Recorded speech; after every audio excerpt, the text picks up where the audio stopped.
Virginia Safari Park is off of Highway 81 near the Lexington exit, exit 180B, southbound, about 120 miles from the intersection of Highway 66 with Highway 81, exit 300. This is right after we got off of the highway, and this is the entrance where we showed our online ticket receipt and picked up the pellets and budgie sticks we purchased. The entrance to the park was smooth and fast.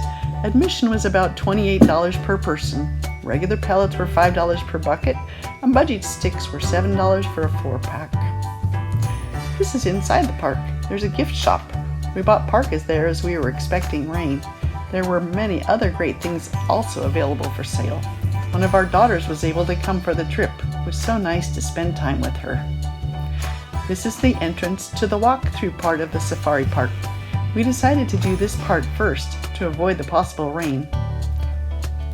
We saw totally adorable pygmy goats and their friends.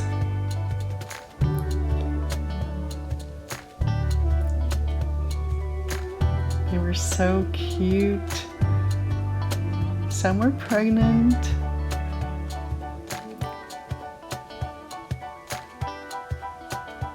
And here's their friends. We checked out the reptiles too, and they were very cool.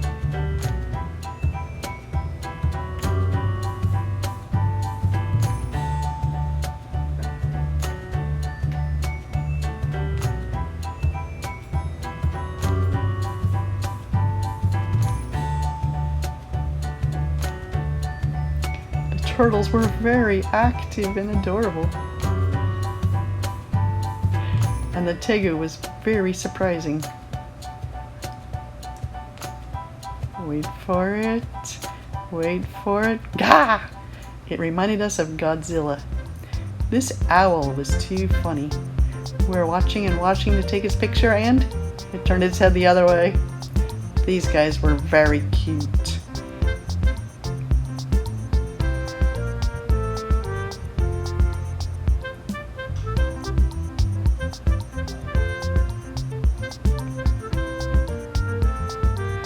This vulture was very beautiful.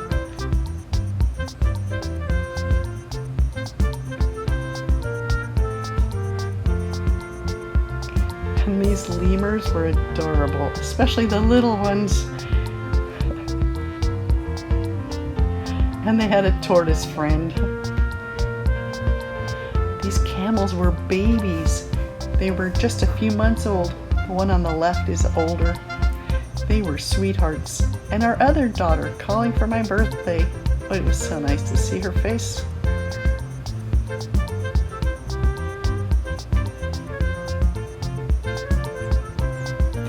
These gold-head tamarins are awesome. They're so tiny and pretty with cute voices. And they had an iguana friend in their cage.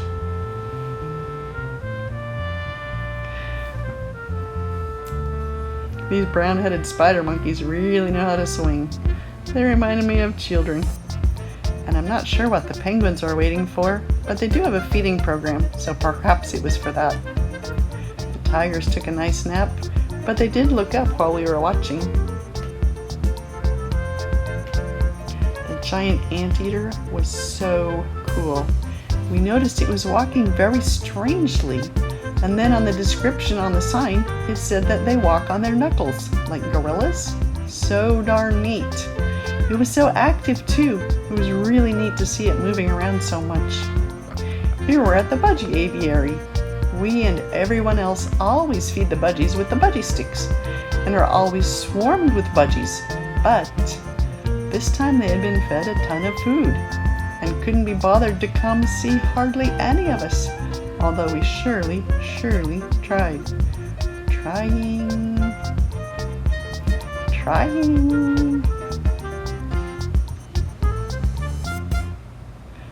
We tried again.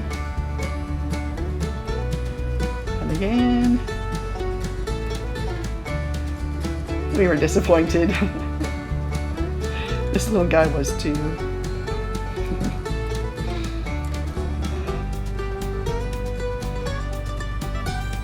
One guy he had success.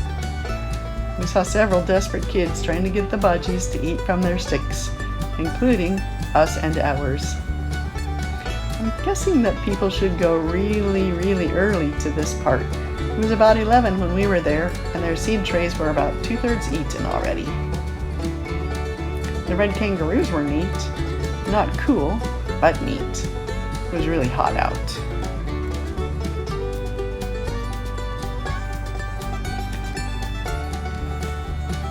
I liked those kookaburras. I couldn't believe that they have a clutch size of 15 eggs, and I loved the way it moved his head. There is our daughter and us by a cool tortoise. And we got to see a beautiful peacock. These king vultures had such an interesting thing hanging off of their chest. After much research, I learned that this is their crop cover, and it extends when their crop is full after they've eaten a lot of food. Much research. The younger birds had the dark feathers, and the mature ones were the ones with the white. The leopard had unique markings. There's very few of this kind in the world. And we loved the tortoise visiting with its friends the llamas. And we liked the brightly colored cow statue.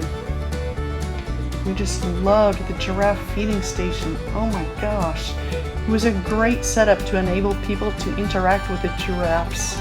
You can buy a couple of romaine lettuce leaves there for $5, and it was totally worth it. The big giraffe had such kind eyes, and all 3 giraffes at the feeding station were very gentle and patient with everyone. They have rough tongues like a big cat and were great to interact with. It was a very unique and wonderful experience, and it was very moving.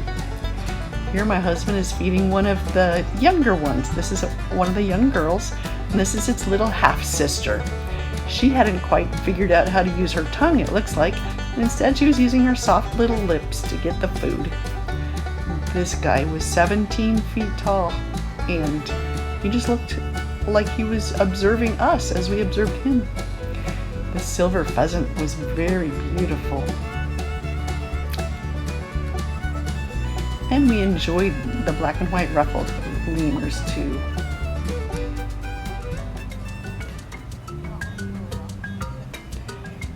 Here we are starting the drive-through. The animals know that that people have a lot of food at the beginning, so a lot of them will crowd there to get the first chance at your buckets. Some are shy, but most will come right up to your car and stick their head in.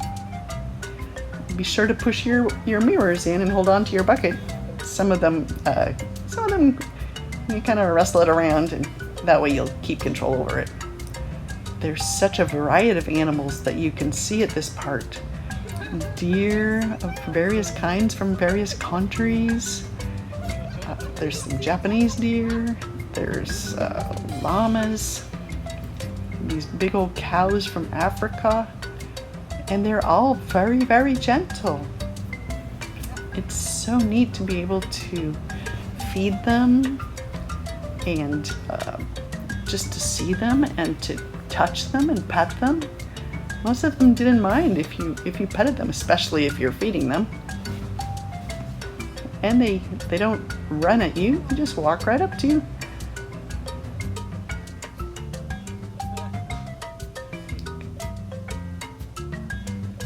Various kinds of antelope, ostriches, elk enjoying mud to cool off. And see, some of them are kind of short, and you can feed them right from your hand. And you can even feed the zebras, which in the past you weren't really allowed to. Some of them it's easier to feed from your hand because they are so tiny. And some it's easier to feed from your hand because they are so big. Their beautiful horns and colorings, remarkable. Here we're feeding an elk. I'm from Oregon. It's so interesting to even think about feeding an elk by hand. These are, I think, Scottish Highland cows. Very gentle and tender, huge and very sweet. Very sweet. So cute. Some of the elk were like, eh. Now buffalo, don't bother trying to get close to buffalo in Yellowstone. Come here instead and feed them, as they were gentle and it was allowed and safe. It was the season for the deer to scrape off their velvet. I'm from Oregon and had heard of it forever, but had never seen it. It was surprising to see, but I've heard that it's likely not painful. It was so nice to be able to touch their horns and to pet them. It was a great experience. Here we are leaving the safari park. We stayed at an Airbnb about 15 minutes away in a town called Buena Vista. It was a really soothing and restful location. Thank you for watching. If you enjoyed this video and found it helpful, please click on the like button, and we will see you in the next video. Bye!